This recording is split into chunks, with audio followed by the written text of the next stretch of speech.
Well, and one of the things that just drives me nuts is the politically correct crowd. I mean, when I was going to school, they were telling us, oh, we don't need to defeat communism. We need to understand the Soviet Union. And Ronald Reagan came in and said, no, we don't need to understand the Soviet Union. We need to encourage the Soviet Union to change their form of government. We need to defeat communism, not understand it. Right. And I think there are some people say, oh, we need to understand these folks. We need to understand. And I think one of the messages that conservatives have been sending is we don't need to understand terrorism. We need to defeat terrorism. We need to defeat terrorism. We need to understand who the enemy really is. And it really is radical Islam. And it's all over the world.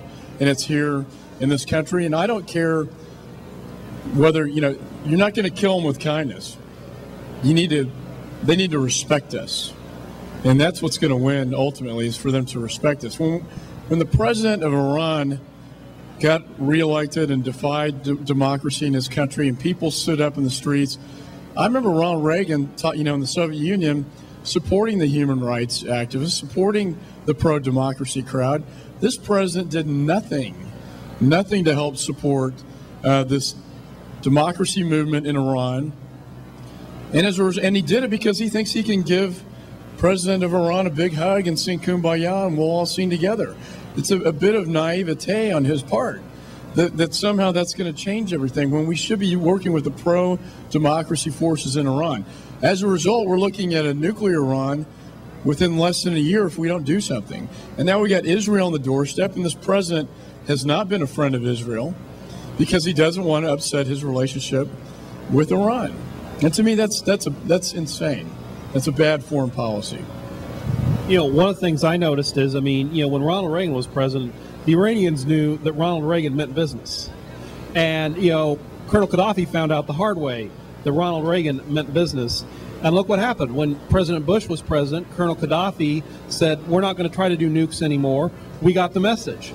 And it seems like what we have now is, peace through strength seems to work. And talk about kind of how in Congress we can work to promote, a national defense that is based on that concept of peace through strength. I think, peace through strength, trust but verify. One thing I did, I went to Afghanistan, Pakistan last 4th of July and visited with the troops. They said they're coming out of there pointing at Pakistan. They're killing us here in Afghanistan. And I went back and talked to then President Bush and said, we need to do something about this. Since that time, the Predator drones have been going into the tribal area of Pakistan and have greatly destroyed their command and control structure. Al-Qaeda has been greatly decimated right now. The problem is you've got this cleric in Yemen, radical cleric, who Major Hassan was talking to at Fort Hood, who I, by the way, was the first one to say it was an act of terrorism, which it was. And you got the Taliban leader in Pakistan, both calling for attacks in the United States in the next 6 months. I believe you're going to see some of that in this country, small-scale attacks, because we've greatly, I think, decimated them. So now they're more into desperate 1- to 2-man operations, like what you saw with the Times Square bomber, like what you saw, with the Christmas bomber on the airplane. But you know what? We can't base on luck to be our national security, homeland security policy. We've gotten very lucky in terms of them not being able to pull off these plots. But let me say this. We have had 15 terror plots in the last year. Since 9/11, there have been 30. So 50% of the plots since 9/11 have occurred in the last year. And I believe it's because they view this president as a weak president who won't stand up, who they don't respect, and who's vulnerable. It's great having you here. Is there any question maybe I neglected to ask you or anything you'd like our audience to know that maybe I didn't give you the opportunity to highlight? I just think that americaspeakingout.com, I would encourage everyone, what we're trying to do, instead of driving an agenda from D.C. down, was what the Democrats like to do, from Washington down, we want to hear from the American people. So it's called americaspeaksout.com.